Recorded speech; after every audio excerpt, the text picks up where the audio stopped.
saa'ilku wuxuu leeyahay in calanka Soomaaliya ama calamada kale marka loo istaago oo loo hogto diintu maxay ka qabtaa?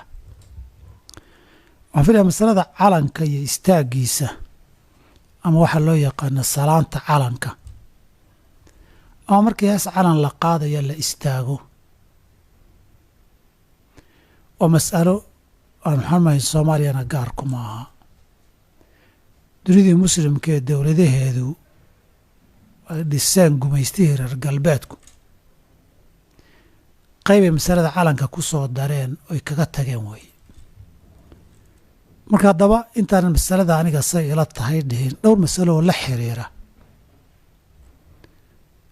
aan wax ka tilmaamo. masaladani masalo keliya oo ama keligeedahoo basiito oo fudud maaha. waa mas'alo waxaa noo loo yaqaanaa fiqiga murakaba ah oo dhowr mas'alo isguda gashay wey. masalada koowaad masalada calanka iyo astaan inuu noqdo, inuu calanku kor u taagan yahay, inay noqoto astaan muujinaysa xoog iyo awood iyo jiritaan.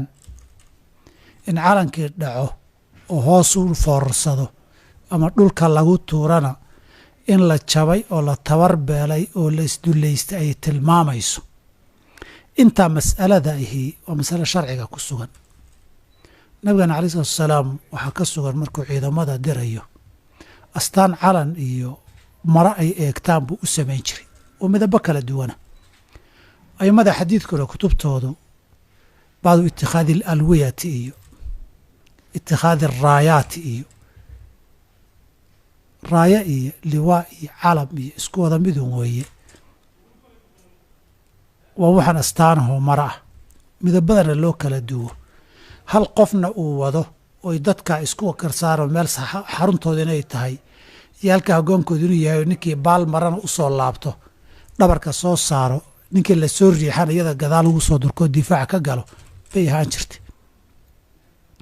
inay kor u taagnaato astaan quwo iyo in la jiro oo la dagaalamayo bay ahaan jirtay ilaa qofku naftiisa uu huro oo gacan haddii la gooyo ta kale uu ku qabto oo labadaba haddii la gooyo uu ku qabta laabta geliyo ilaa lagu dilo.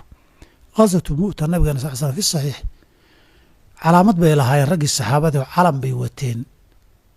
calankuna inuu kor u taagan yahay curfiga xilligaa jiray dhaqankaasi tan iyo carabtu nabiguna alayh salaam aqbalay ee saxaabadiisa nabigu sameeyeen in calanka qofayoo taagnaaday ahayd intaa dagaal ku socdo.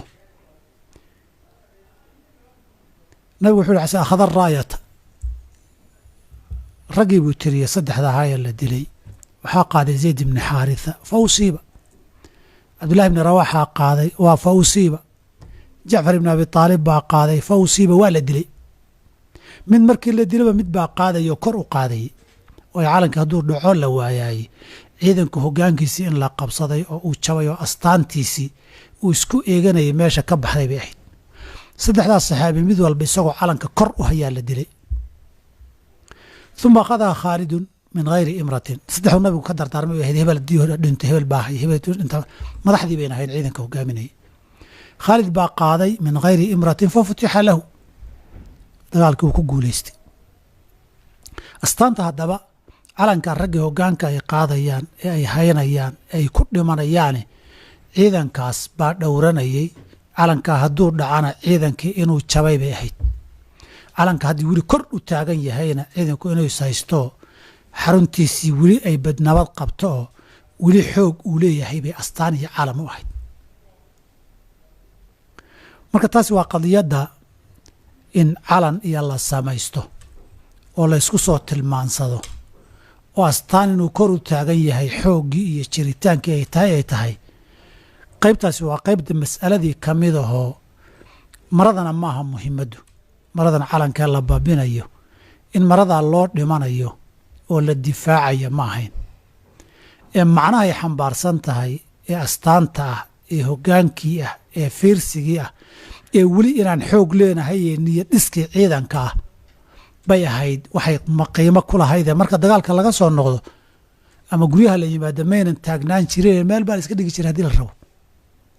marka astaan saasa inay muujiso oo kor ahaanshaheedii iyo kor u qaadisteedii iyo ilaalinteedii iyo ay noqoto asalka. wixii la leexleexiye lagu dardara waa mas'alo kale. inta aan kaga baxo waa masalo fiqi oo jirta oo sunnadii nabiga calaih salaam ku sugan. masalo labaad oo tilmaamayo hadda lagu soo daray oon wakhtigaa jiri jirinna masala sharcigu diiday ma aha. masalada waddanka jacaylkiisa ah oo wax fitri oo dadka ilaahay ku abuuray inay meeshay deganaayeen iyo deegaankoodii iyo meeshay ku soo koreen iyo dalkoodii iyo ay u nasab sheeganayeen ay jeclaadaan. saxaabadu markay hijroodeen saxiix albukhaari iyo hayrkiiba waxay aad ugu hiloobi jireen qaarkood maka.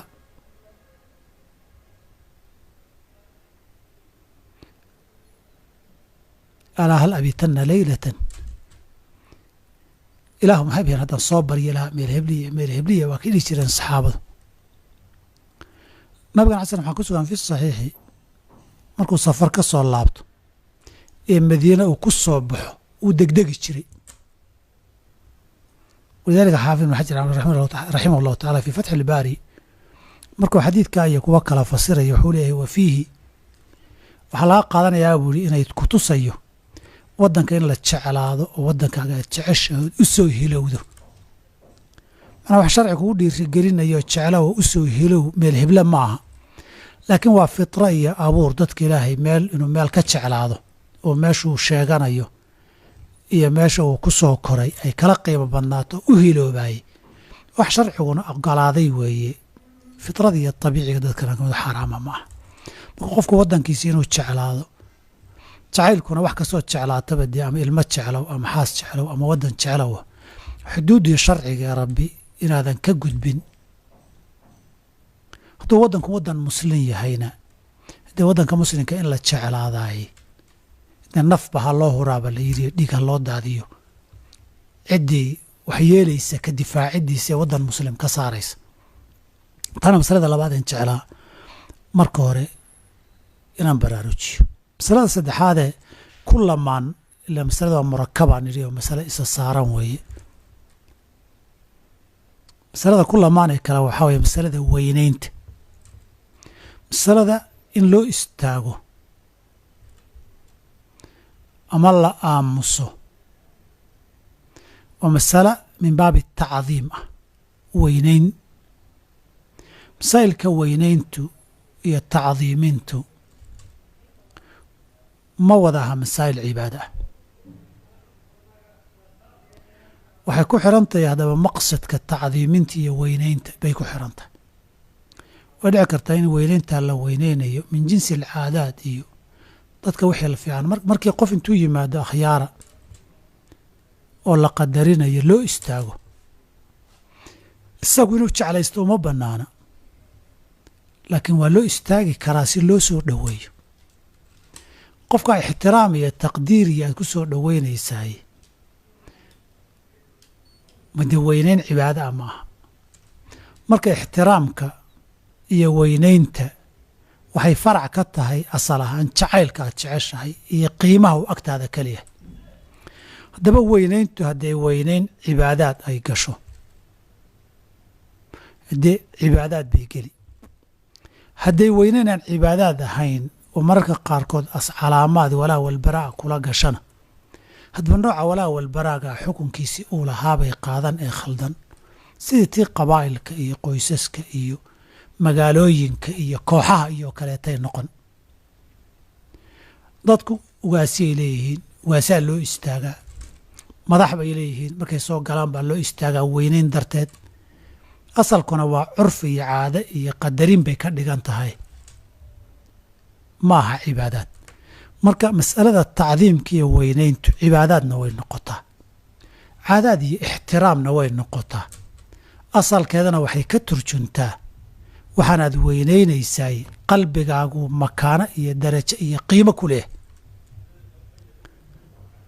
taasna waa masalada kalean raba inaan idhaahdo iyadana masaladan la xiriirtae saddexaad ee murakabka ka dhigaysa. masalada afraad ee la xiriirtahay waa masalatu tashabuh. waa masalada ugu dhow ee hadda aan isleeyahay qaabka calaamada loogu istaago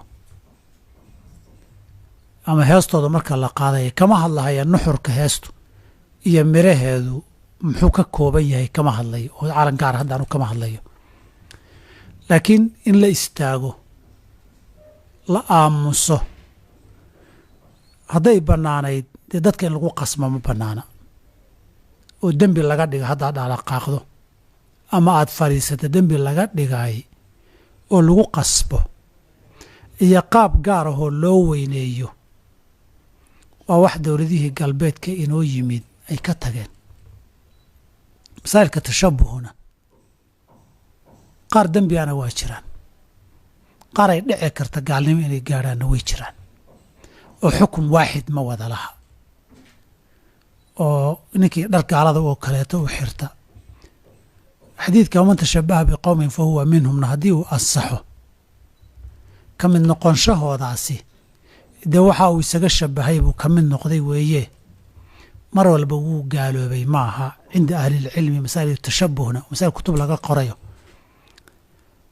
axkaam kala duwan leh wey masalada tashabbuha waxaa raaca mas'alo kale waxyaabaha tashabbuhii zamankaa saameeya wax mar tashabbuh ahaa baa markuu faafo dadkuna wada sameeyaan hadduu jinsiga caadaadka iska noqdaay xaddu tashabbuha wuu ka baxa waxaa la soo martay xilli sarwaalka waa tashabbuh bilkufaar la yidhaahdo taygu waa tashabbuh bilkufaar la yidhaahdo oo marba iyaga keliya ay caan ku ahaayeen bay soo martay markay ka baxday faraha dadkoo dhanna qaateen dadkoo dhanna wada xirteenna xaddii xukunkii tashabbuh uu ka baxay oo tashabbuh waad isu ekaysiisay waa wax iyaga u gaaraad xiratay wax dadku wada xirto oo u siman carabtuba markii nabig alay slam iyo saxaabadu iyo nimankii qoraysh ahaa ee gaalada ahaaba qamiis waa la wada xiran jiray cimaamad waa la wada xiran jiray wax isku midaa la sameeyey ama isku midaa la xirtay hadiya ka hor tashabbuh maaha zamanku wax waqti tashabbuha waqtina aan ahayn baa jira sida makaanka iyo goobta la joogo wax goobaha qaarkood tashabbuha gooban aan tashabbuh ahayn baa jira wax noocyo badan oo noocyo qaybo ka mida tashabbuhtay qaybna aan ahayn baa jirta marka mas'alada oo mas'alo baadhid laga hadli karo wax laga dhihi karo markii hore hadduu tashabbuh ahayd markan dambe ee dadkii oo dhan wada sameeyey asalkeedu meeluna ka soo jeedina la halmaamay weliba tashabbuhii bay baaqi ku noqon oo axkaamtiisii kala duwaneed mid ay qaadataba mise way ka bixi waa masale iska ijtihaadiyaho lagu kala duwanaan karo intaa kadib masalada calanka salaanta calanka iyo istaagiisu fuqahada zamaanku way isku khilaafeen qorana waxay ka arkeen inay weynayn ilaahay khayrkii la weynaynayo oo qismu jinsul cibaadaad ah ay tahay bay ka arkeen qorana waxay ka arkeen tashabbuh bilkufaari inuu yahay oo baabu taxriim bay geliyeen kuwa kale waxay geliyeen baab ay dhici karto inuu qofku ku gaaloobo kuwana waxay geliyeen min baab cibaadaad oo aan tashabbuhna ahayno xaddii tashabbuhana ka baxay haddii weydiay qaabka loo istaagayo ama waxaa la qaadayo maxduur sharci oo kale wax xaaraan oo sharci oo khaldan ku jirana sideeda loo saxo laakiin iyada inteeda ahaan ay bannaan tahay waa fataawadii majaamicdii iyo hay-adka fiqigii ay ku kala duwanaayeen masale waa masale iska ijtihaadi ah aniga waxay la tahay masaa'il hadda laga yaaba dee goobaha iyo xilliyada kala duwan ay ku soo beeganto ama shakhsiyaadku qaabkay u dhaqmayaan oo kaleeto inay kala yeelato axkaam kala duwan intaasaan kaga baxaya masaladaasina iyadaan ugu dambaysa xalqadeeni 65aad intaan xalqadda xigtay 66 isugu imanayno waxaan kaga tagayaa nabadgelyo wasalaamu calaykum waraxmat ullaahi wabarakaatu